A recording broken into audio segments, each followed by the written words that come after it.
Demolition Man. I'm Mandos. War Machine. And we are fucking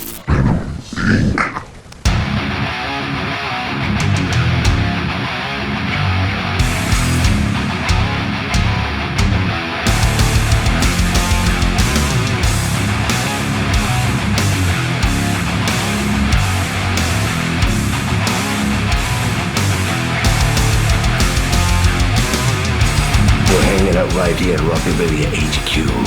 See you in fucking hell.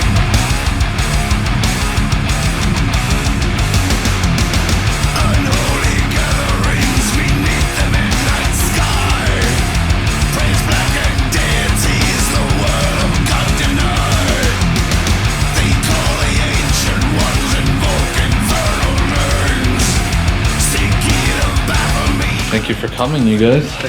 Oh yeah. I haven't come yet. I come in the back. Come there. Did you come? Yeah. Got in the merchandise. Here to start. In your hand? And then it went to the merchandise. You guys Because I started like picking shirts up. I was like, Don't pick them up. No. Not with your goo. We went to a place. We went to a truck stop called Come and Go today. Yeah, oh yeah. That's big out here. Yeah. And there's Coming and also going. a Pump and Munch. I'm sure you've seen that, right? No. No? No, that's not serious. Yeah, it is. Pump and Munch. Pump and Munch, yeah. Okay, like gas pump. Pump. Yeah. Oh yes. Yeah. And then there's a Suck and Fuck gas station. Oh shit. Now you're talking. Man, that's extreme. Let's open a gas station called Suck and Fuck. Okay. Come on. Didn't take much convincing for Well, no, it could be No. like a sewage treatment company. There you go. Oh yeah. Suck and then they just fuck you on the price. Yeah. They just charge you like a whole bunch. You will not. Venom Inc. Suck and Fuck Sewage Company. I suck your shit and we'll fuck you in the butt. Yeah. There we go. It's a winner. It's a winner. Coming to a theater near you. Come in any theater you fucking want. Yeah, like Paul Rubin. Yeah. He's coming to the theater. You can come in the theater, we'll suck that shit up and charge you for getting rid of it. A lot though. Like a Oh yeah, well, high price. have we saw it yet? I did. Okay. I'm not here.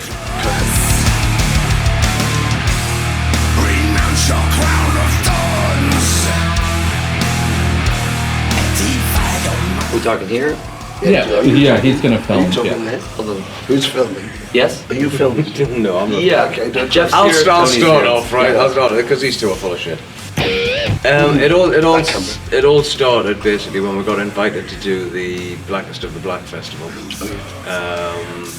Glenn invited us over to do that festival, and then from there we got invited again to do the run with Glenn Danzig last year. And in the interim, the Misfits show was announced, so again we just got invited. You know, I mean, Glenn's a lovely guy. You know, we've seen him occasionally on the tour. You know, and we had the opportunity to talk to him, went down, knocked on the bus and everything. And you know, he was as enthusiastic for us to be there because he's a Venom fan as we were to be there on the tour with him. You know, and it was quite honestly, personally from my point of view, it was quite honestly one of the best tours I've been on. You know, I mean, we were support band, we were sort of main support, but it was even as a support band, it was great. You know, with special guests or whatever you want to call it, but you know, it was a great run. Thoroughly enjoyed it. We were tracked really, really well. Yeah. Total class act. Totally, Yeah. class, you know. Yeah. So we're really looking forward to tomorrow, to getting into the arena with them. And It's not a cage, it's not a cage, it's an arena.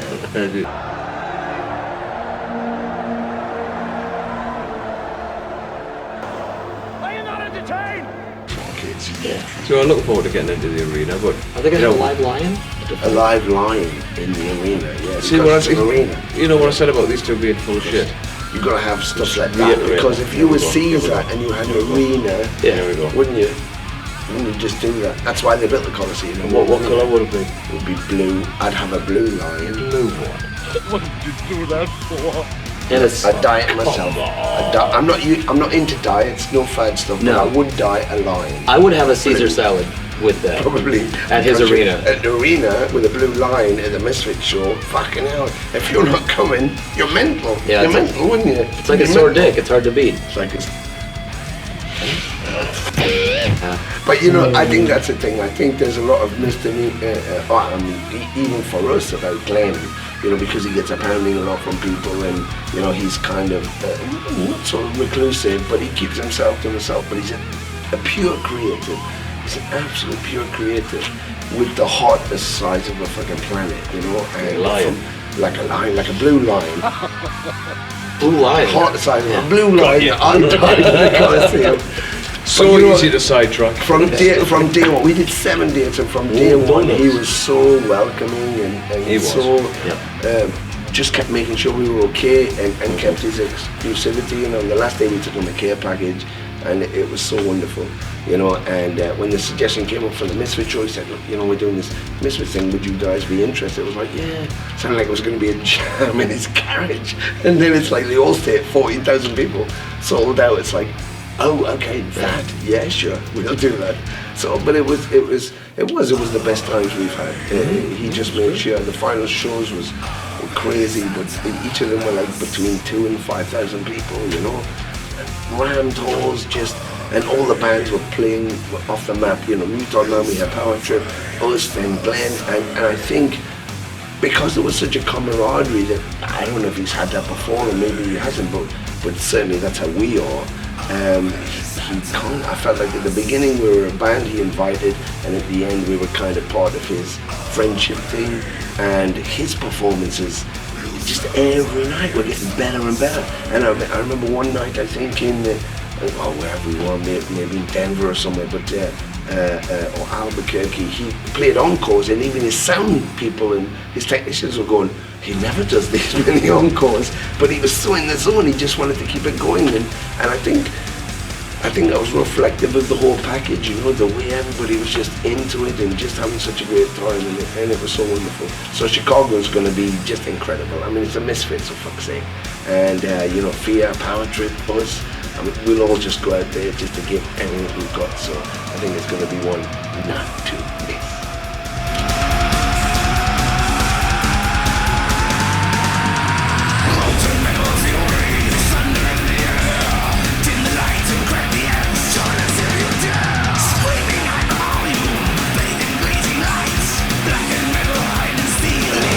I can cause drama for anybody. Let's get Jeff this like Jeff doesn't say anything about anybody. Let's get Mantis. Let's get Mantis to diss somebody. Come on. Can you slag up somebody? Anybody. Yeah. Well, preferably in a band. Preferably in a band, or that used to be in a band, like our band. And it could have even been in Venom. Or do you? What, the narcissist that used to be in our band? Could have a. That's all I'm gonna say, otherwise it'll get really nasty. Seriously. Both of you motherfuckers, pick your car park. Who's your favourite band? Your favourite band? Adam Kraft. That's not true. That's not. He doesn't know that. Who's your worst band? The band is like Fox. Man. Yeah. Yeah. Who? I mean, just say who it is. You can say who it is. Okay, alright. Hello to you. This year. No, I get a lot of shit for it, but I like Nickelback. It's okay, but I don't hate him. He doesn't hate. He doesn't hate. He loves you. No, I do. But in a way, Yeah. he doesn't love you. Great band, Alice in Chains. Alice in Chains, great band. We're on the great bands, but we'll get to the. Here we go. He's bought something. Yeah. He bought that. Purchase. $39 he bought that. Plus tax. And it's not even his size. No. Plus tax. Look at that. That's good. That's good. There you go. Thank you. And who do you hate? Who do I hate? Yeah. Think about it. Okay, give me a I don't second. want to pressure you, but anybody you can think of, anybody, any band, current or not current, but current would be good, wouldn't it? Current's good? Yeah. This isn't good. This isn't going to be anyone. It's just between us. Oh, yeah. Wow, yeah, it's just between us. I know we're filming it, but we're watching it home by ourselves with nobody around. I don't really have any strong hate for anybody. See, that's what happens. That's political. That's political. There's one person in a band, and he thinks you're a fucking cocksucker. I've never really liked the Grateful Dead. He's not a cocksucker. No one's a cocksucker. I just never really liked that band. Right. That's heavy. That's the grip for fucking dead. I know. I don't really hate too many people though. No, I usually get asked questions. I get asked questions and they'll be like, so what's like the worst tour story ever? And I'm like, I don't know. I'm like, it's really hard to complain about something that's so fucking killer. I mean, why focus on that when there's so much other shit that's really great? It's really like peace hippie shit. But no, I think there is a point. I think the thing is, there's a lot of breaks.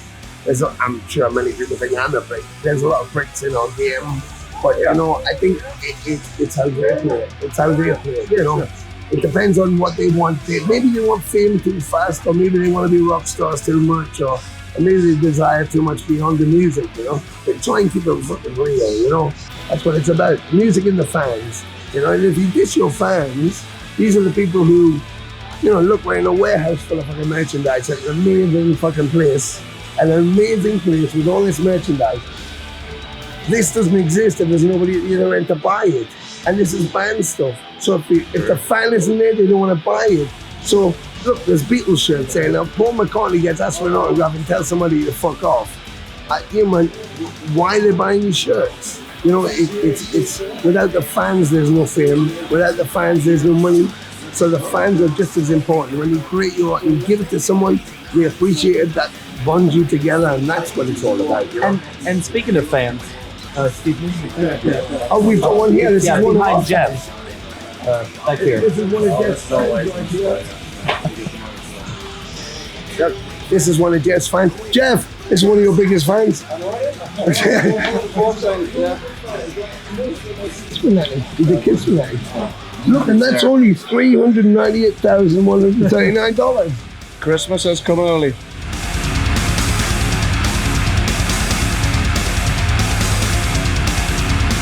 And just to prove it's a proper landing kiss one. I tattooed that on him this afternoon because he was coming here. You got that stuff and look in a broken spoon. And you just were dipping in pen ink. And blue spit. Yeah. That's something. You're gonna take these pants off now? What did you do that for? Let's see it. What is it? Yeah. The priest. You know, I tattoo all the shows everywhere I go. I mean, Sao Paulo, state of Sao Paulo. That's Kansas City, right? There's Osaka, Tokyo, the Whiskey a Go-Go, Oakland, Izmir in Turkey, Beijing, and Taiwan. I have American dates here, Dallas, Miami, Orlando. So I kind of keep everything on my skin now because I'd love to get a whole load of this stuff because it's amazing. But then if I have a flood or I move or I break up, or, you know, your stuff gets lost and broken and I don't want to lose anything anymore. So just seeing it as being here is perfect. It's perfect. The band that started everything for me. May 28th, Thursday evening, 7:30 p.m, Newcastle City Hall in 1979. This band walked on stage and changed my life. In particular, one person, as I was sitting, looking, stage left, on ran one guitarist, KK Downing. He was the man. I can't say enough about Priest. You know, to me it's a little bit sad that, you know, it's not all together anymore, but hey, it happens, you know, but Judas Priest, all the way, man, Judas Priest. Easily one of my Desert Island discs, Kiss Alive 1. I don't care whether it was re-recorded in the studio or not, this captures the essence of Kiss. This is Kiss, Kiss Alive 1. If you haven't got it, why? If you haven't got it, go get it, listen to it, be educated. Kiss Alive 1. You need it in your life.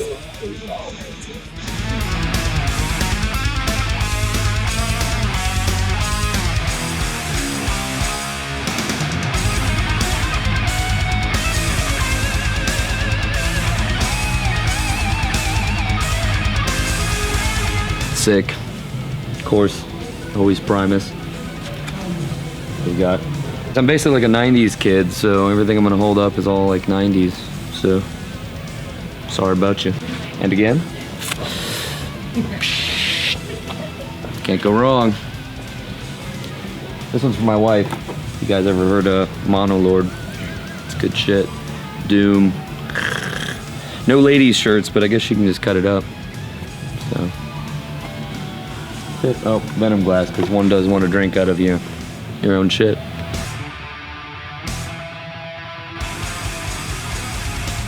Oh yes, the old Lemmy. Ah, bless him. You know, when he died, when he was such an influence for me, that when he died, someone had gave me this snaggletooth necklace. We sell that, you know. Oh really? Oh, can I get a new one? Have you got a new one? What's wrong with that? Well, this is my one, but it's just I just worried that I'm losing it. I thought I lost it once, Sure. and I don't know where else to get one. Yeah. When he died, it was such an impact on me because in about 1978, I walked into a punk show, and some friends of mine were in a punk band, and they were supporting a band I'd never heard of. And after sound check, they said, "Oh, you should go and check out this band." So I went out and I pushed myself down the front. All the smoke went, the lights went out. And then I heard this sound, it was like a car engine or something. I thought, fucking hell, what is that? Boom, and it was Lemmy's bass, and there they were, like Phil, Lemmy, and Eddie. And it just changed my life. It changed my fucking life. And when he died, I always drank tequila, and I always kept my mic kind of at this level. And we were on tour in America, and they said, Lemmy's gone. And I said, right, okay, I don't want tequila, get me a Jack and Coke. I said to my tech, put my mic stand up at 2 inches, and I put this on. And every show, I've done exactly the same ritual every time.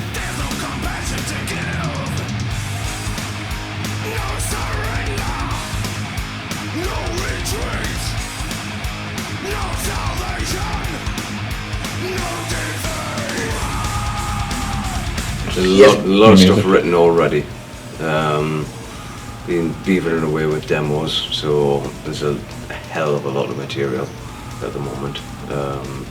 Recording wise, we're looking at getting some stuff recorded sort of October, November-ish. So that's it. There was a plan to do it earlier in the year, but we had 2 months in South America to do. We hit every country.